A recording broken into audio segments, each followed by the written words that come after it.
Ang kuting na ito ay dating naliligaw, ngunit 3 aso ang nakahanap nito at buong pagmamahal na pinalaki ito.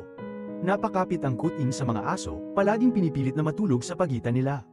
Ang mga aso ay sumasamba sa kuting, madalas na niyayakap ito habang sila ay natutulog, at kahit na hinahayaan itong sumakay sa kanilang mga likod.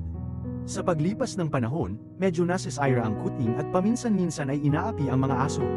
Ngunit ang mga aso ay hindi kailanman nagalit, palaging tumutugon ng may kabaitan at pasensya. Nag-aalala sila na baka nanakaw ang kuting. Kaya kapag nag-iisa itong nakaupo sa pintuan, katutubo nilang hinayla ito pabalik sa loob. Gustong-gusto ng kuting na pukawin ang mga ligaw na pusa, at ang mga aso, na nag-aalala na baka masaktan ito, ay nagmamadaling kaladkarin ito pauwi. Gustong-gusto ng mga aso ang pagkuha ng mga larawan at iginiit na isama ang kuting sa bawat oras. Ang kuting, gayunpaman, ay hindi masyadong masigasig dito at madalas ay naiinip, kaya't dahan-daang hinihilot ng mga aso ang ulo ng kuting upang paalalahanan itong tumingin sa kamera.